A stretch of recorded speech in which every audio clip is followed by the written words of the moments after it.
I can indeed.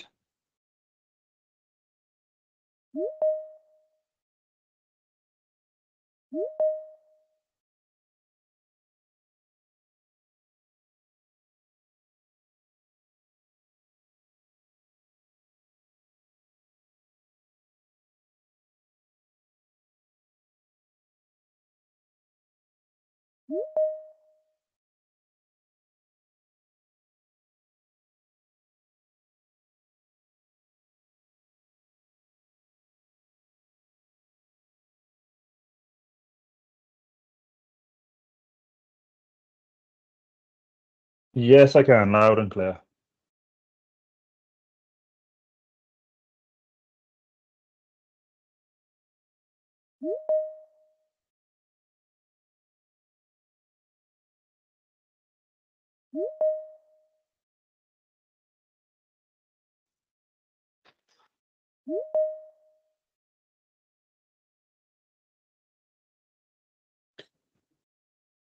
Yes, hear you loud and clear.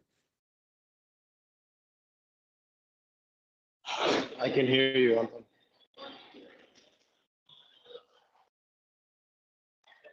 No problem. Is that better?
Hello, everyone. Yeah, thank you very much for having me, Anton.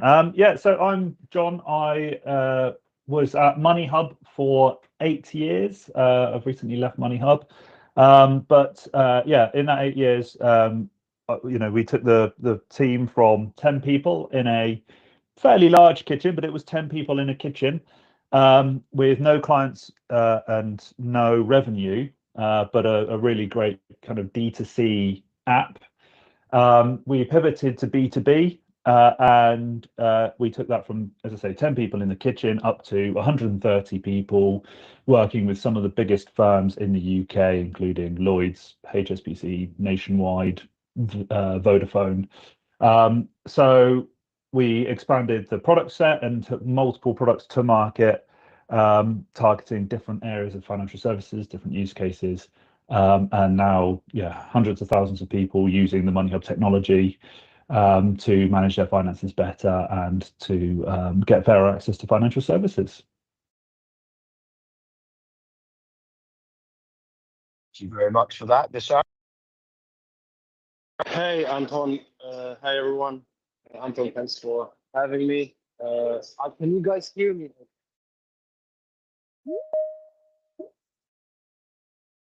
We sort of can. It's not the strongest volume in the world, but we can. Okay. I'm at the London Tech Week, and it's quite loud in here. All of the booths are taken, so I'll try my best to be as loud as possible. That's right. If you can, Vishal, I don't know if you saw my message earlier. If you can get at the, it's on the first floor upstairs. When you come into the main entrance, it's a bit quieter there. If you can get upstairs. Okay, I'm gonna try and find that space then, because I think otherwise it'll be tricky. That's all right. Please introduce yourself now, and then you can make your way later. Okay, I am one of the founders and the CEO of a marketing company called marketing agency called Waste Creative. We've been going since 2006. We work primarily in the video games industry, offices in London, Tokyo, and recently in Manila and Philippines, about 100 people. And yeah, so we had the whole journey of starting up really, really small and growing the company over the past 19 years and then exiting recently as well. Always excited to talk to startups and listen to new ideas. And it's been great being part of this journey with Anton. Look forward to hearing what's up today. Thank you very much, Visar. Matthew, can you hear us? I can hear you well. Do you hear me?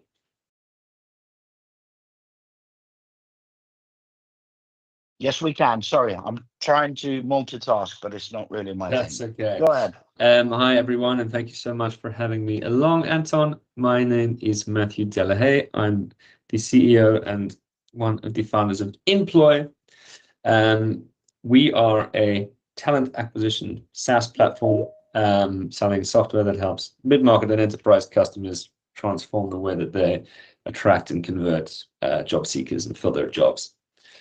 We started out the business as a marketplace, kind of B2B to C model.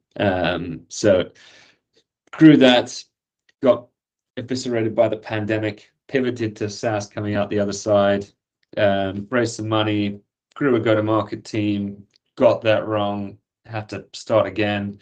So I've been through the ringer a little bit on the journey from startup to scale up, but things are now going well, and we're scaling up, and great to be here and to tell you a little bit about it.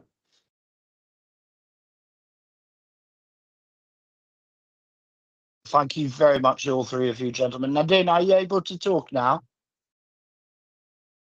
I've just made you presenter. If you still are unable to talk, what you might want to do is log out and then download the app, Microsoft Teams app, on your phone or desktop, wherever you are, and then simply click on that link that I sent in the in our LinkedIn group message. Right.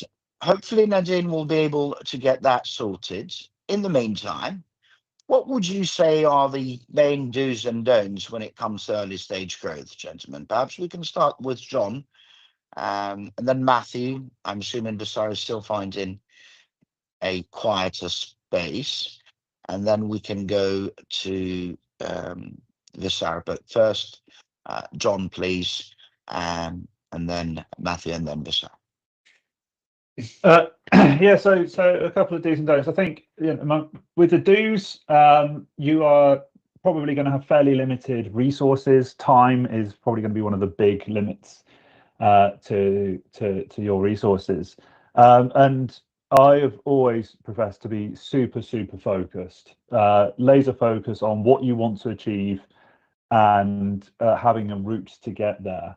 That includes focus on things like who your target market is, your market segmentation, and the ideal customer profile within that. Which companies are the most valuable companies to you, and targeting them as a first stop, I think, is absolutely vital. And don't just chase revenue. I think, not all revenue is positive. I know that is the other limitation is money, and the more revenue you have, the longer you can survive. But some companies chase revenue no matter what, and it doesn't help them build the company. It doesn't give them the long-term growth that they need to be successful in the long term. So yeah, do be super focused and not chase just any old revenue. And I think the big don't for me is don't assume that just because you love your product and you love your business, that everyone else will, and everyone else will get it. You have to be super clear as to why a business would put their hand in their pocket and spend money on your product. What problem does it solve for them? What value does it bring to their business? Just because they might love the idea doesn't mean that they're willing to pay for it. So make sure you communicate why someone should be paying for your product. Super clear value proposition. Hang on, John. Are you telling me that my startup isn't the best thing since sliced bread? It might be, but Okay. I'm not good. But so is everyone else's. And you've got to give me a reason why I should care about it, I suppose. No, I don't think that's right. Mine is the best. Matthew. I will say some words from the perspective of building a B2B sales organization.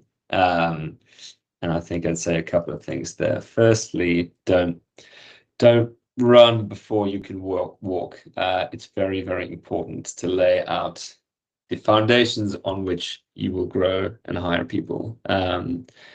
So don't expect somebody else to come in and do that for you. We made these mistakes, and actually the learning curve and the experience of building the sales playbook, as the previous speaker said, defining your ICP, setting up the CRM, leading on the sales yourself, then getting some support along the way, really gives you the muscle to then be able to to understand how it all works, and to be able to hire people onto that team. I feel like it's probably tired advice, but I didn't have it, or I didn't listen to it when making these decisions. You don't, the idea that you can hire somebody in to take sales off your hands, and to build these processes, etc., is a mistake. Really, you need to do it as a founding team, to the point at which you just don't have capacity because it's going so well that you need more support, and to bring people in at that point.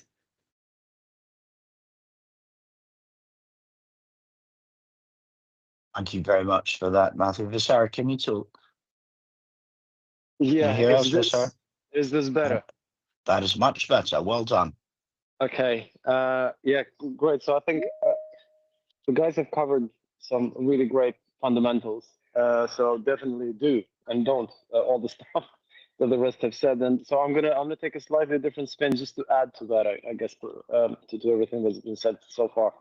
Definitely look to the future in the sense of, and maybe keeping it in theme with the London Tech Week. There's no question that AI is going to disrupt everything.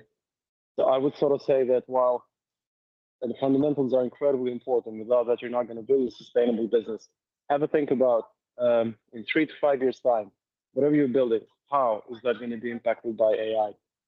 And spend time to sort of understand your vision and how that sort of is aligned with this whole technological change, and what you can do, I guess, to make sure that you're building a business for the future and not building a business for the now or the past, maybe. And you definitely get up to date, up to speed with all things AI and how that's going to impact your business, if it will. And I assume it probably will. Don't is one that I always use. We're very excited bunch founders, so we always try and do too much, and we think we can do way more than we can, but we only have 24 hours in a day, and a certain capacity, I guess. So definitely prioritize stuff and don't try and do too much at the same time.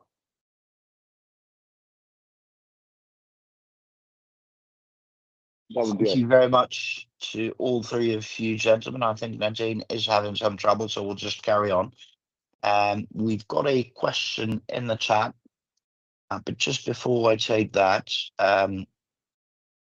maybe if I can remind the three chaps here, please feel free to drop your LinkedIn URL, panelists, on the chat, in the chat here, because you see, we've had about 280,000 people that have joined us in just over 4 years, and none of that would have happened without people like yourselves. So the least people here should be able to do is at least show some love and follow you on LinkedIn. So please feel free to do that. A quick reminder to those of you who are tuning in via the live streams. I can see my phone pinging. Unfortunately, we are unable to monitor your questions there live on the live stream. So if you do have any questions for us, you'll need to join us here on Microsoft Teams. Quickest way to do that, it's to go to our website, startuptoscaleup.club. You click on today's session, which is Startup Growth Q&A 147. Click join. It's a quick registration that gets you a link to your email, and through that link, Bob's your uncle, you can hop onto our audio only call. Because it's audio only means you can join from anywhere via any platform or device. Once here, then all you have to do is drop your question in the chat. We'll give you the mic and you can ask the panelists. Today, we're helping founders with questions on growing your business. And those questions can be anything from user, vendor, partner, client acquisition, go-to-market, growth hacks, sales, marketing, advertising, branding, and all that jazz. There really is no wrong question, and there's no need to be shy because it's a learning curve for us all. Now, on the other hand, if your questions are on other matters, please save them for the other events we run. Mondays it's talent, Tuesdays product and tech, Wednesdays growth, Thursdays fundraising, and second Friday of each month it's UK startup law, and third Friday of each month it's UK startup finances. And when you're on our site, you might also want to join our WhatsApp community. We've got groups of angels actually too, but groups of founders, investors, and operators. And there's WhatsApp icons at the top and bottom of our site. We'll go on to our first question. This is quite price heavy, and I know we're not price experts per se, but based on what you've done for your own business, it'd be a good idea to get your thoughts on this. So this is a sustainable personal care products company in Birmingham. They're at pre-seed, and she says early adopters are price sensitive.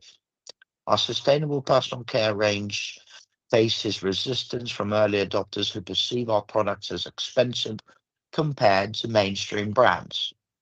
How can we design a pricing-based go-to-market approach using tiered product offerings, subscription discounts, and bundled value propositions to reduce price friction and attract a broader audience?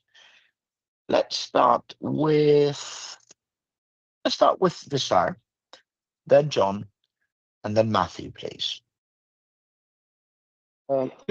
So I have a huge amount of experience in this particular field, but pricing as a whole, obviously, as a concept, I guess, it's quite an interesting one. And every single time, as you can imagine, being in the services industry, that is something that comes up often, something that we have to deal with a lot, especially marketing, which over the years is, I hate that word, but it's true. It's been commoditized over and over again. So you have to learn and relearn how to get your value across and how to communicate that value exchange between what we do and what the customer gets, I guess.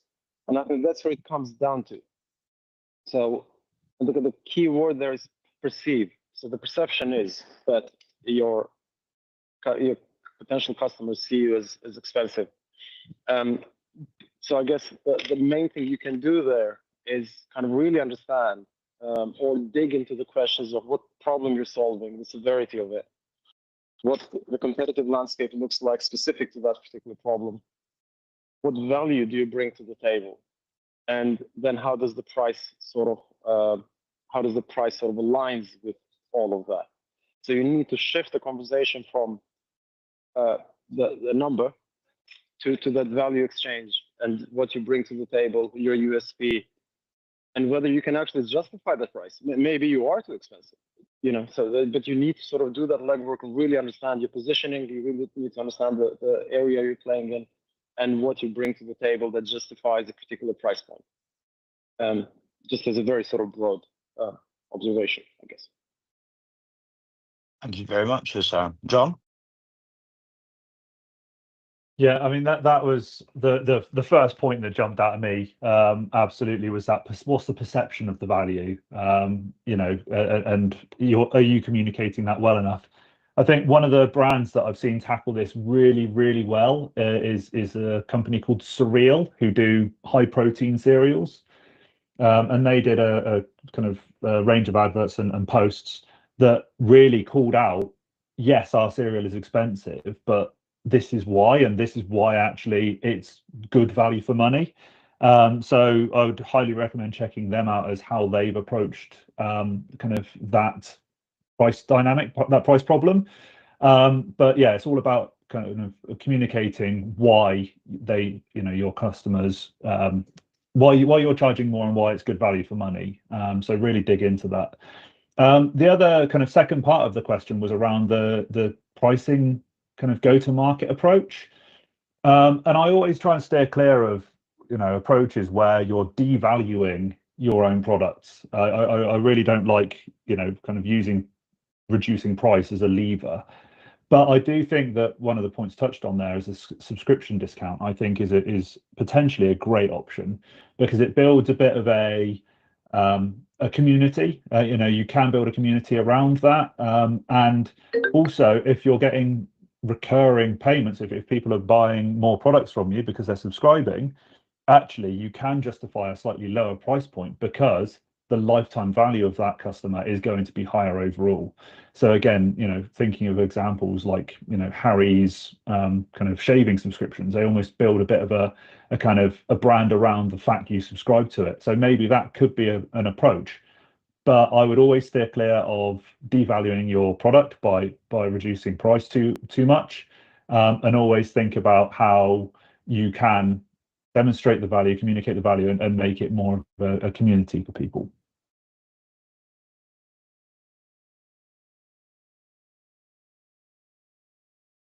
Thank you very much, Matthew. Yeah, what can I add? I think pricing and decision around pricing is a highly strategic decision, and you want to make it. I guess I'm looking at it from a B2B angle. You want to make it as easy to understand and as easy to scale and as low complexity as possible. You also need to price according to the realities of running and scaling a business. So, one reference point in setting up prices: what does it actually cost me to deliver this thing that I am selling? And unless there are very strong strategic rationale for why you should be selling for less than that and making a loss, for example, it's a strategic account, or it's a new industry, or you have a land and expand motion where you need to get a foot in the door, let's agree that you should be making at least some money on the things you're selling. But that's one reference point. You then have a margin profile, which, if you're a SaaS company or otherwise, that you're trying to clear. So that sets a kind of a second point or reference point to look at your pricing. And then there is a third reference point, which is kind of the sky's the limit, which is what is the value that you are bringing to a customer. What is their return on investment on this thing that you're giving them, and what are the ROI drivers, which mean that they're spending money on your product.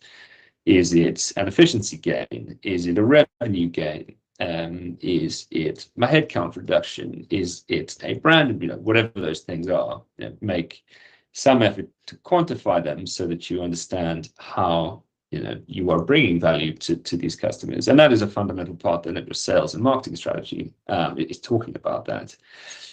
And then all of those things fit into a competitive landscape. So, what are the incumbents, or what are your competitors doing? How are they pricing? Are you trying to, are you beating them on differentiation? So actually it's a different product. Or are you beating them on price? They're much more expensive, so we're pricing below them. Or, is it a premium product? And you could pay that, but it's, that's why you have these issues. You're going to pay us 3 times that, and this is how it works. So just a few things to think about there from a B2B angle.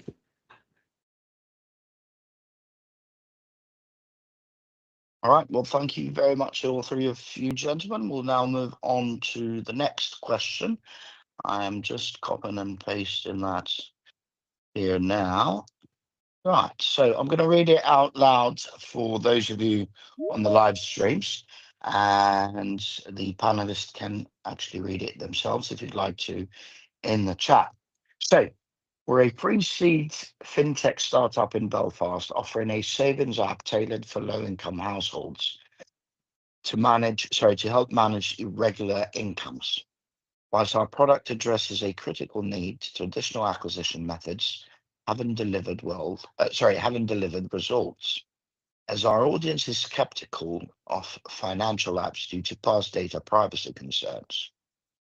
How can we leverage growth hacking strategies such as trust building referral programs or partnerships with community organizations and maybe gamified savings challenges to rapidly onboard users whilst fostering confidence in our brand? I've looked them up on LinkedIn and I can only see 2 people, so I'm not sure how big they are. How about we start with John? Actually, no, sorry. Let's start with Matthew, then Visar, and then John, who was in a not too dissimilar business at Money Hub. Am I right, John? Although Yeah, you are correct. it wasn't it wasn't the same, but quite few similarities. So let's hear from Matthew, then Visar, and then John, please.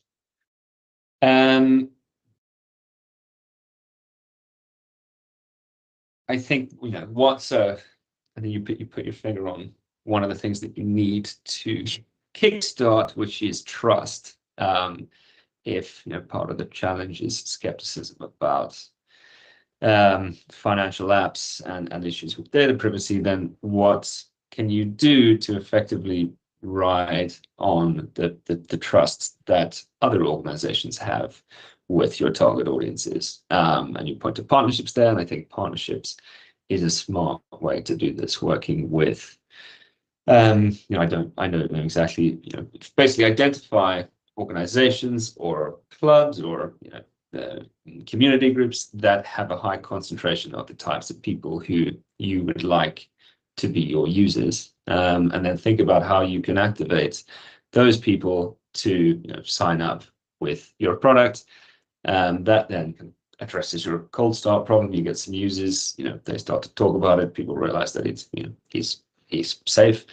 You get some reviews from them, and you start to build a kind of sense that this is not a data privacy rip-off scheme or anything like that.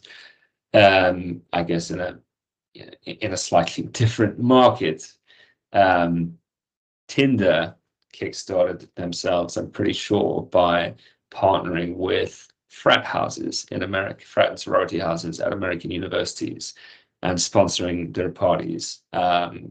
Because suddenly you're getting in front of a whole audience of exactly the type of people you want to have on your dating app.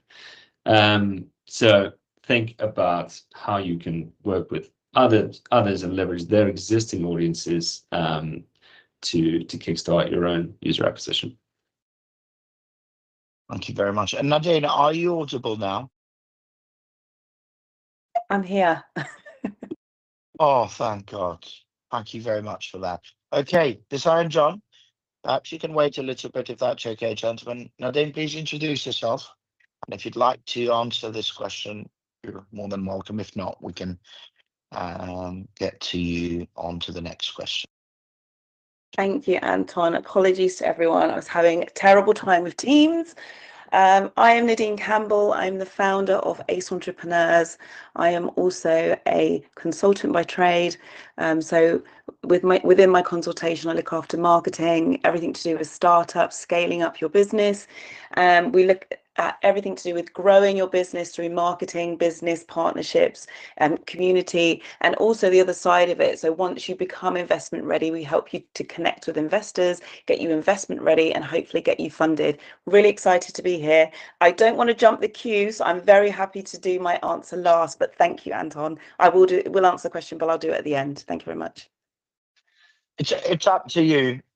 We don't really care much for men in this group of ours, so I'm sure right. I'm sure the fellas here are used to waiting.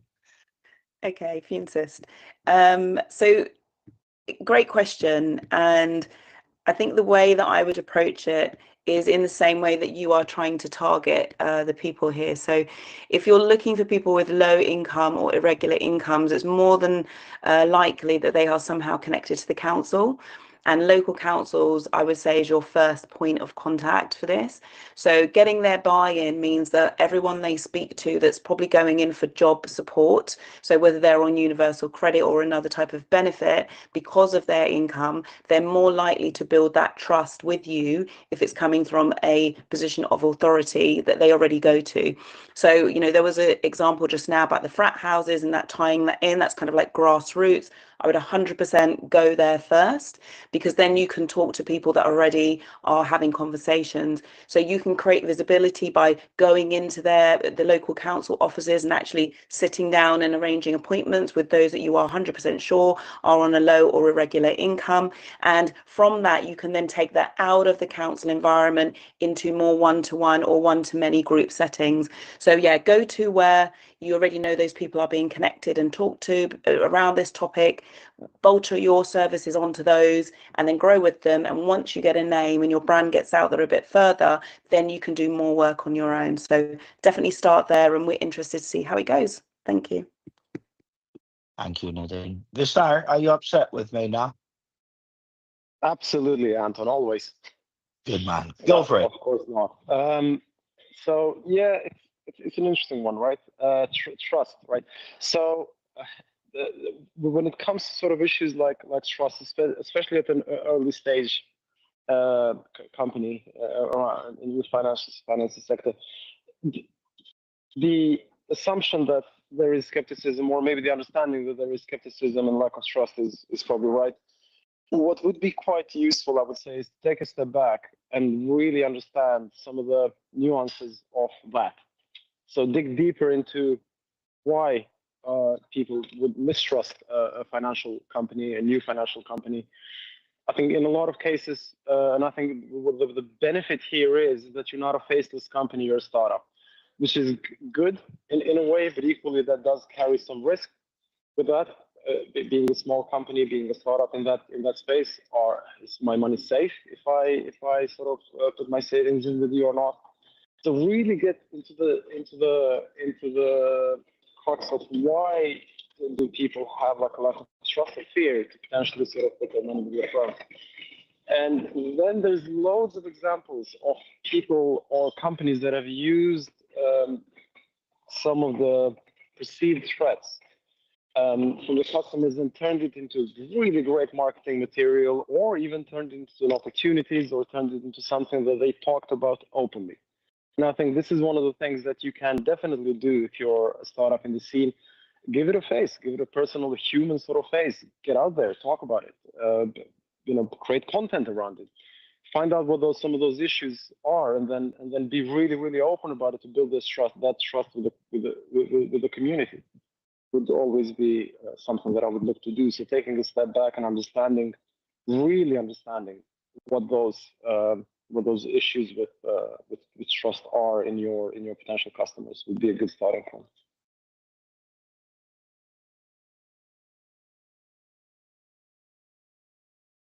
Thank you very much, Vistar. Last but not least, John, how did you do it at Money Hub, and what would you do here? Okay, so I've done a couple of these, and I think as Anton's probably realised, I do like to have the occasional rant and get up on my soapbox. So I do apologise if that happens again today. But I think the trust, I always struggle when banks, incumbent financial services institutions blame trust for low engagement or people not adopting technology or their apps, because I often find that actually the trust thing is a bit of a misnomer, and I don't necessarily think that is the be all and end all. We've got open banking has come into the UK now, so there are secure mechanisms where data can be shared. And actually, the real thing to overcome the lack of engagement and inertia is really building out an engaging, valuable proposition. So I think that there's a lot more around the behavioral psychology and behavioral economics of personal financial management that can be leveraged, that really bridges that gap between someone not doing it and blaming trust, or blaming the fact they can't be bothered, and really growing out a strong, confident user base. So I think for me personally, I think that the trusting will come, but people have to have a reason why they want to use your product. They have to have a reason why they would want to tell other people about your product. And that's something that we really focused on at Money Hub. Was the approach we took was try to make people's lives as easy as possible, right? Managing your finances is not fun. It's not particularly easy, and it's not something that most people have natural ability to do. So if you can make saving, if you can make reducing expenditure and managing household finances simpler and easier and quicker, then that is a way that you're going to get people to A, use your app, B, continue using your app, and C, tell people about your app.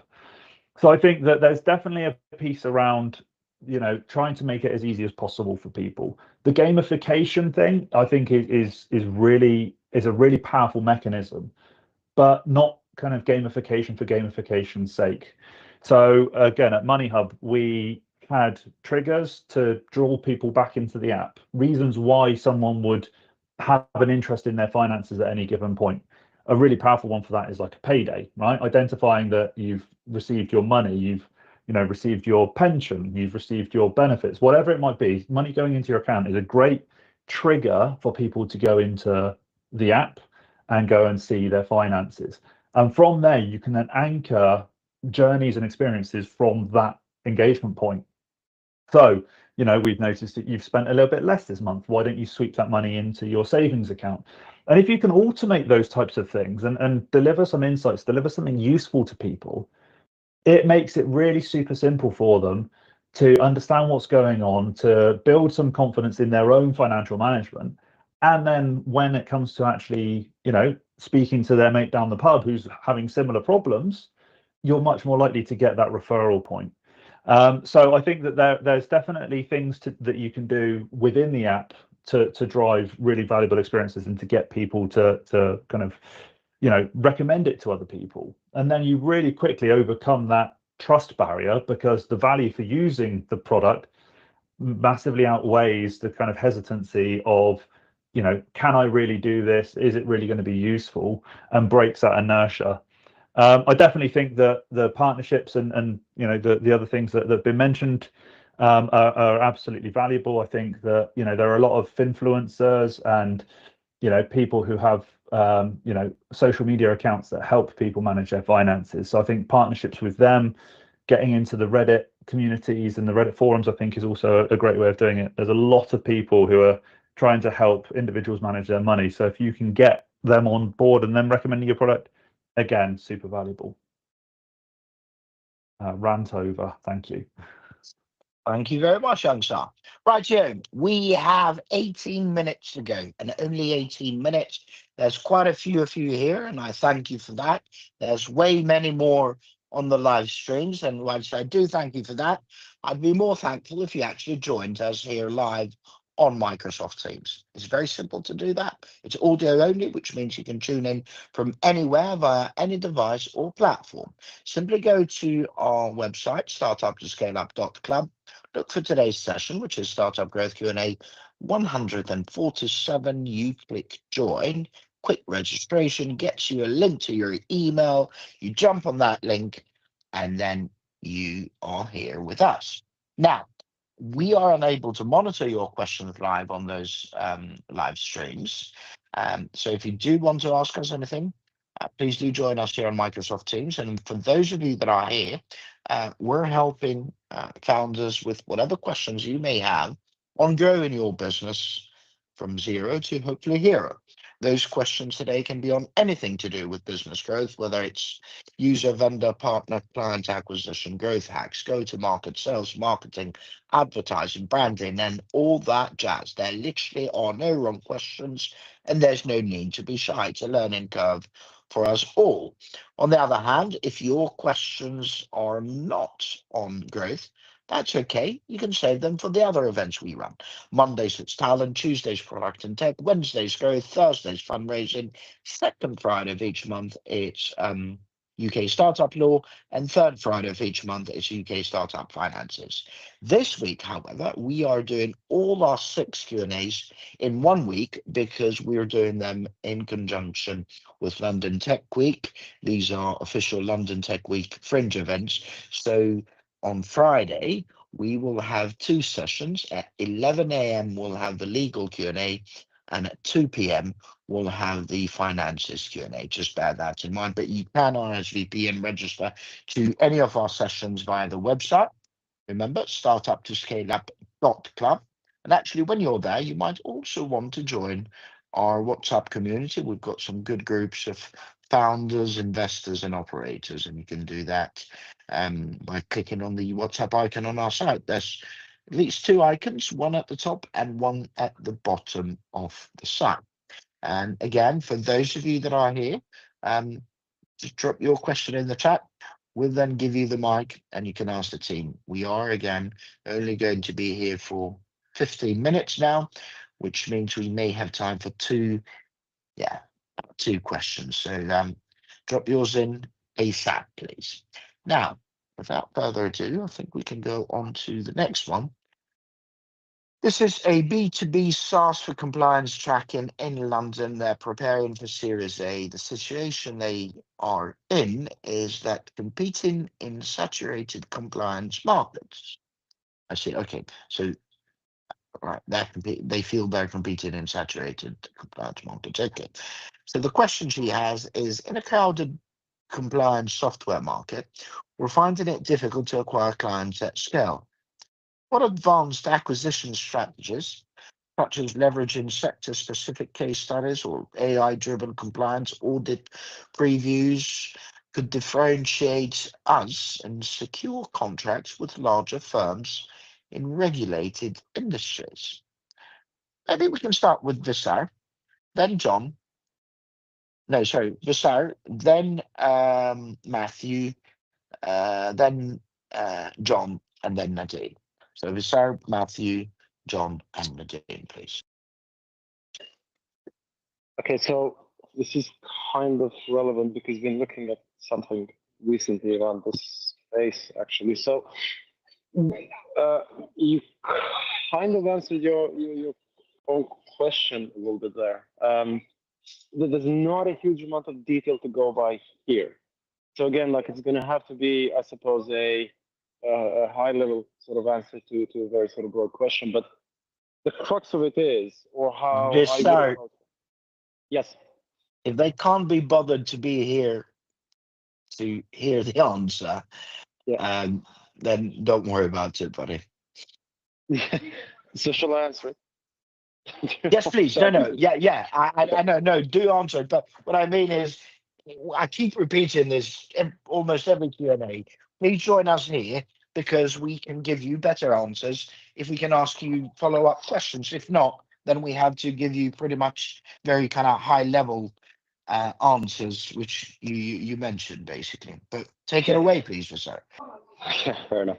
So, like almost everything else, when it comes to sort of anything where you've got like a really broad market and you don't know where to focus, or the bottom line is again like sort of looking at doing the research in terms of really understanding the space where you are most likely to succeed. That needs to align with what your offering is. So it's kind of marrying those two. What does the market need? What are you bringing to the table that is unique? What are your USPs? And then it's definitely a case of focusing on verticals. And then it's definitely a case of sort of understanding the size of the company that you're going for. Because, for example, there's obviously a very different dynamic if you're approaching a company that's, I don't know, like sort of up to 500 people, up to certain sort of revenue. And it's a very different dynamic if you're approaching a multinational. Their needs are different. Their risk appetite is different. Everything, the way how they would view your offer is going to be completely different. So first thing is to really understand, to do sort of research, to really understand like sort of that dynamic between your offering and what the market needs, the product market fit, and then zoning in on a vertical and then understanding the nuances within that vertical and where you are most likely to succeed or where there's most need for your product. Again, going back to AI, this type of research used to be much more difficult. We were really successful in doing market research in the gaming sort of sector for years and years and years, and we still are. But we're sort of seeing that being democratized by AI. You can spend hours with something like ChatGPT and Claude, and their research as a research tool, it's incredibly powerful to give you not the whole answer, but to give you enough of a structure, enough information and data for you to go and make your mind up or speak to your mentors, your advisors, and sort of road test that out there to really sort of hone in on how your product could potentially be successful in a particular category, I guess. That would be Thank you very much, Visar. Matthew?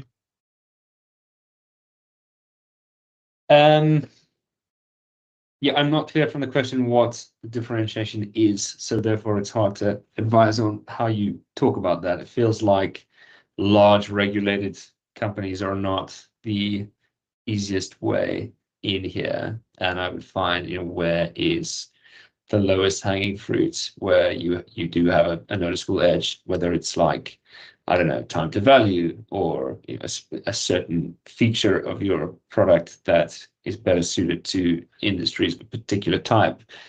To the points that one of the earlier panelists said, just get very, very tight on your targeting and your ICP so that you can build up critical mass, a reputation, case studies with those people, and then springboard from there. Thank you very much for that. John, please. Yeah, I think I like Matthew. I'm struggling slightly with this one because I think that it's without kind of really knowing the kind of specifics around the differentiation and the why, I think it's difficult to advise too much. I think that there must have been a moment when you were kind of creating your startup, creating your business, where you thought, there's this problem that is unaddressed, and we should go about solving that problem. I'd like to think that's possibly hopefully the starting point for creating, the product and the business. And I think, that you need to kind of really focus back in on that, right? What is the problem you're solving that no one else is solving? What is your unique selling point? Start there, right?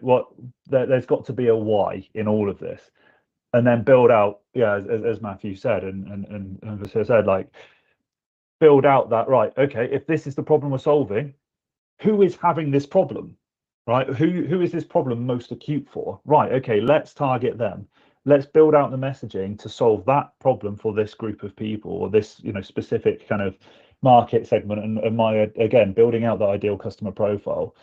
I think if you are in a really crowded market and you have no differentiation, then you are going to really, really struggle, right? It's going to be really, really difficult. So, and not just to acquire customers, but to acquire funding as well. Because if you can't, demonstrate why your business is going to grow, you're going to struggle to get investment. So, yeah, you just kind of take that big step back, right? Take your head out of the business and out of the running of it, and think, right, why did we start this? What's the problem we're solving? Who can we solve this for? That is absolutely the starting block. That is the drawing board, right? And then build out the strategy from there. And really then, leverage case studies, leverage examples, and really speak to the problems that you're solving. Thank you very much, John. Last but not least, Nadine, please. I absolutely concur. I mean, the last speaker just took the words out of my mouth, really. We had a very similar situation when there was the first tech boom. And now we're in the AI boom. We're having the same problem. It's almost like AI for AI's sake, but really you need to have a differentiator to why you are using AI to solve what you're saying is a problem. We have a lot of tech companies that are just thinking, when they say we're tech, that gives you an advantage, and we have a very similar problem with AI now. If the market is crowded, I would question, why did you go into that market? And if you have something that will solve the problem that 99% of your competitors can't do, then that's fantastic. However, the question starts in a crowded marketplace, we're finding it difficult to acquire clients. At the inception of your business, the first part when you do your concept testing is finding out who is your market, and doing that research to understand what's your addressable market. And I'm not sure that's been done. So therefore, you've got to this point now, and now you have that problem. And we see this a lot of times with the founders that we work with. Understanding that your concept works in the first place is the first hurdle, and you should absolutely not go beyond that if you don't know that you have a solution to an actual problem. Once you do figure out what your USP is, I think it's all about credibility, and it's all about trust. Again, like we talked about in the previous question, you need to be able to prove that you can do what you say you can do, and the way to do that is to showcase with examples. So, with this particular business, we actually reduced the audit time by X percentage, and you're doing a lot of content around that. You're doing lots of webinars to explain how your business actually makes their business more streamlined. But yeah, I don't want to go on too much because I think the first point of call is understanding your USP. And I'll leave it there. Thank you very much. Thank you very much indeed. Now, you say you're preparing for Series A, which I'm assuming you might have raised some money before. But this also may be a good time for you to do something that actually startups should do at the very beginning, i.e. reach out to your potential clients and say, Nadine, Matthew, John, Visar, whoever you're talking to, this is what I'm working on, and I'd love to pick your brains on that, or your brain rather. And then you have a chat with that person, they give you their views, and then you go back to them after you've built it and you say, Nadine, thank you very much for your time. If you remember, we spoke a few months ago, you gave us some ideas. We've actually built it with you in mind and would love you to give this a try. We're happy to do it for free or however you want to do it. And guess what? It won't be a cold call sell attempt anymore. That person is way more likely to start using you, and you've built it with what they said they want. You may feel like this is too late to do now at this stage, but if you can't find that USP that all the panelists here have mentioned, it may be a good idea to do that at this time. Anyway, we've only got 4 minutes, so I'm going to quickly pose another question. Did somebody want to say something? No. Okay, so I'm gonna put another question. Seed stage B2B SaaS for e-commerce analytics near Birmingham. The situation they're in is that high churn amongst small e-commerce. Okay, so there's a high churn amongst small e-commerce clients. Question: are e-commerce analytics SaaS experiences high churn from small online retailers who stop engaging after the first 3 months? Why 3 months? Okay. Citing limited perceived value.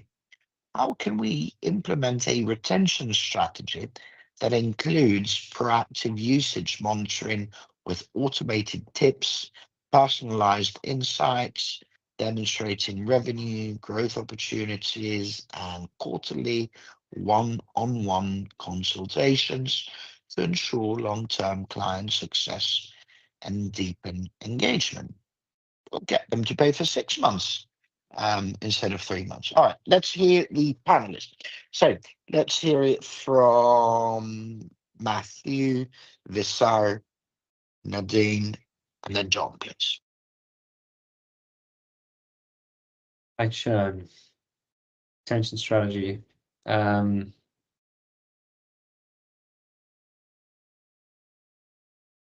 guess the question would be really dig into the why, like what is going on that is driving the churn, and then proactively address that, because they're churning because they're not, they're either not getting value or they're not understanding the value that they are getting, or your product isn't working.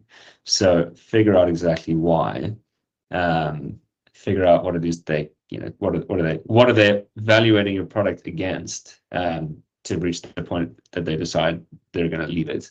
And then if you are in fact delivering those things, think about how you can demonstrate that to them, either through including some kind of reporting layer, or kind of a monthly update on their usage stats, some way that you can surface that value. Or if the product isn't working, go back to the drawing board and think about what needs to change so that it does and they stay. Thank you very much, sir. I believe next we've got Visar. Not much to add to what Matthew said.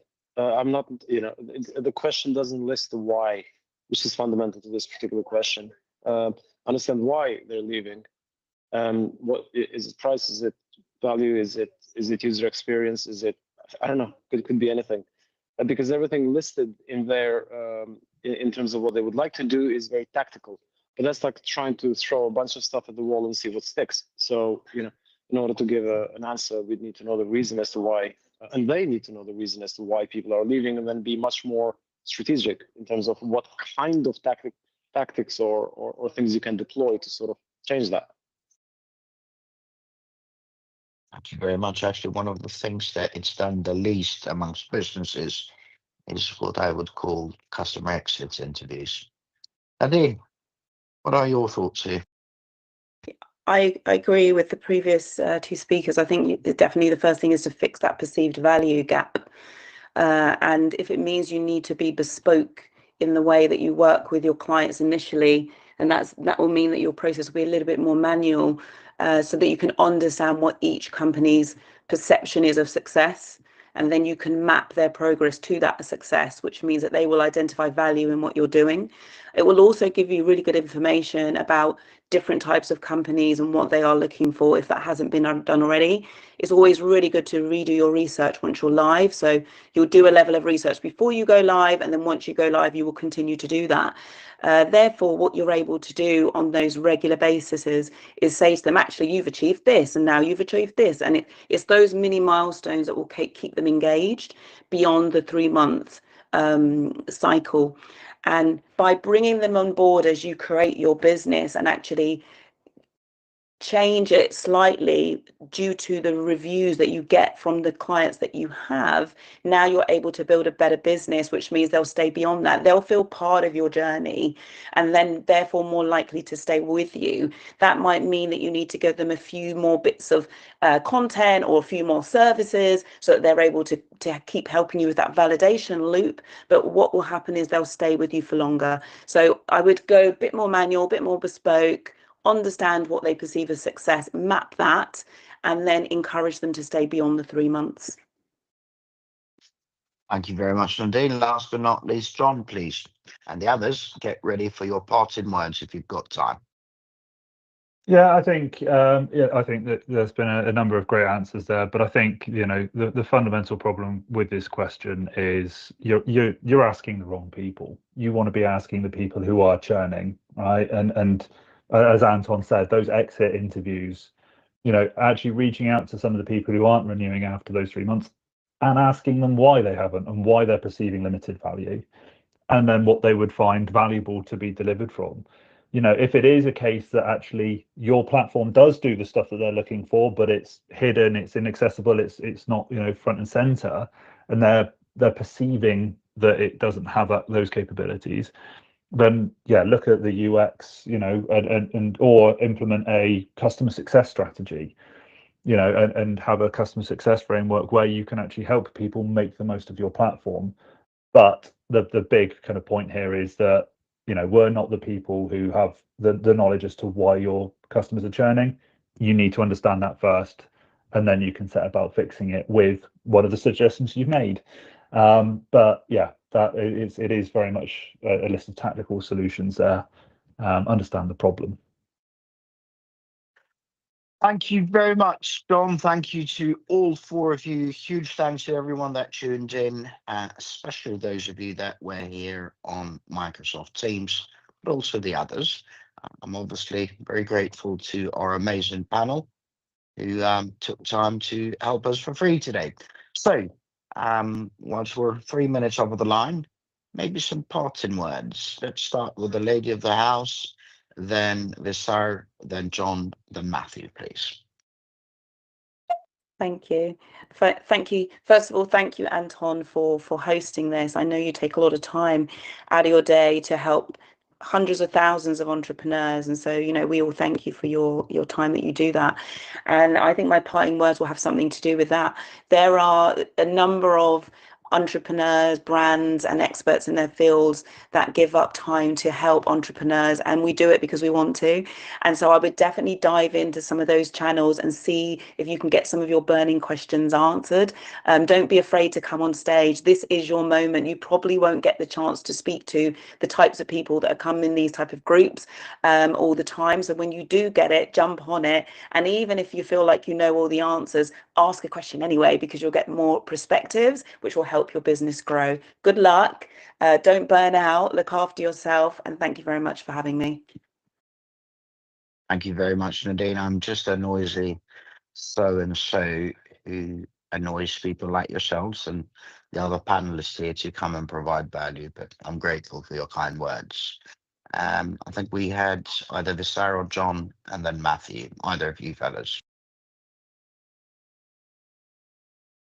Okay, I'll jump in then.